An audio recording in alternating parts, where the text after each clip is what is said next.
일본군은 뉴기니에서 두 곳, 포트 모레스비를 목표로 하는 코코다 트랙과 미군과 호주군이 새로 기지를 건설하던 미른만에서 전투를 벌이게 됩니다.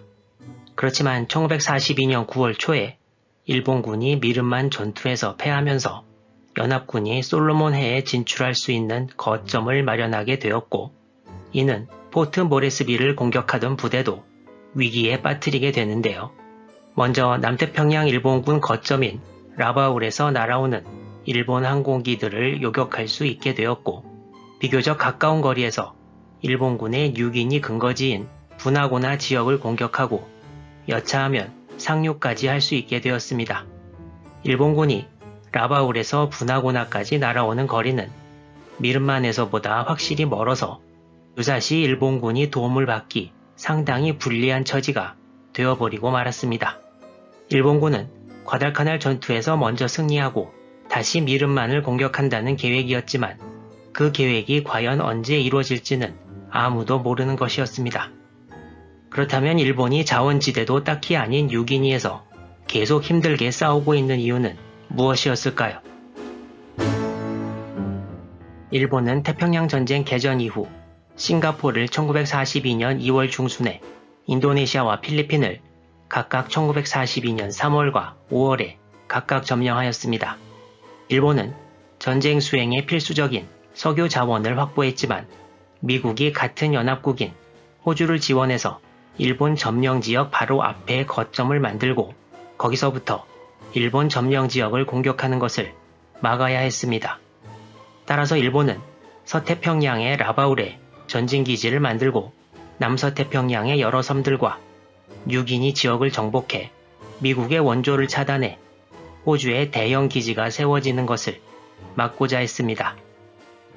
일본은 이를 위해 뉴기니 지역 내의 두 군데에서 점령 작전을 진행하기로 했는데 그곳들이 바로 먼저 공격하려고 했던 포트 모레스비와 연합군 기지가 건설되자 황급히 부대를 파견한 미른만이었던 것입니다. 다시 분하고나와 코코다 트랙으로 돌아가 보도록 하겠습니다. 호리히 토미타로 소장이 이끄는 부대는 포트 모레스비에서 멀지 않은 곳까지 진격했습니다. 분하고나의 일본군 교두보가 이제 위기에 빠졌다는 것은 이미 말씀드렸는데요. 호주군은 분하고나에 일본군이 상륙했다는 것을 이미 알고 있었고 9월 초부터는 체계적으로 분하고나 지역 일본군과 시설에 공습을 가했습니다.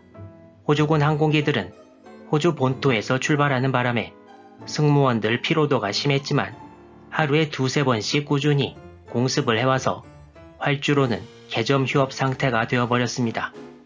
본부에서 파견된 일본군 장교가 호리 소장을 만나고 있던 9월 12일 오후 6시 30분 분하고나 지역 일본군으로부터 라바울의 제17군 본부로 무전이 왔습니다.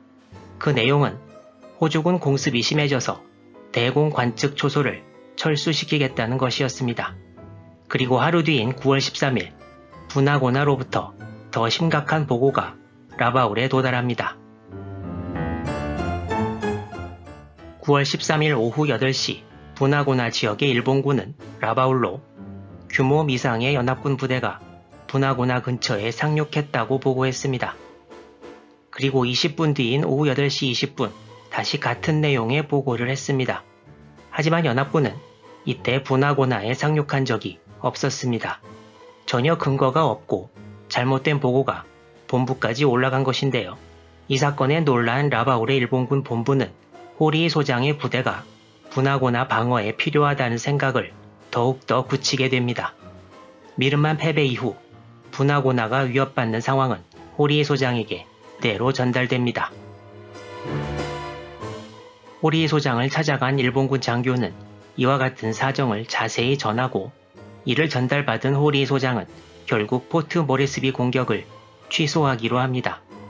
하지만 일본군 전위부대는 공격을 계속해 이오리 바이와를 점령하고 호주군은 더 방어하기 쉽고 일본군이 호주군 야포 사정거리에 들어오는 2m 능선에 마지막 방어선을 구축합니다. 이때 일본군은 높은 곳에서 밤에 포트 모레스비의 야경과 산호해를 볼 수 있었다고 하는데요. 호리 소장의 부대가 이오리 바이와를 점령했다는 소식을 들은 라바울의 17군 사령부는 다시 한번 명령을 내려서 호리 소장과 부대의 퇴각을 재촉합니다. 이때 최전선에 있던 호주군 병력은 7사단 25연대였는데요. 포트 모레스비까지 정말 얼마 남지 않은 상황에서 뉴기니 지역 호주군 사령관인 시드니 로웰 중장은 7사단장 아서 앨런 소장에게 전문을 보내 코코다 트랙에서 아군만 지친 것은 아닐 것이라고 먼저 얘기하고 더 이상의 후퇴는 절대 안 되며 현 전선을 어떻게든지 사수할 것을 명령했습니다. 즉 일본군이 내부적으로 퇴각을 이미 결정했다는 사실은 모르고 있는 상태였습니다. 그러나 이런 분위기는 호주군 내부에서 정리한다고 해결되는 수준은 이미 아니었습니다. 1942년 9월 초 호주 전시 내각도 뉴기니 상황에 대해 걱정을 많이 하고 있었습니다. 9월 9일 호주 내각의 프랭크포드 육군상은 육군 총사령관 블레이미 대장에게 뉴기니를 방문해서 상황을 파악한 후 내각에 보고하도록 요구합니다. 블레이미 대장은 9월 12일에 포트 모레스비를 방문해 14일에 돌아왔는데요.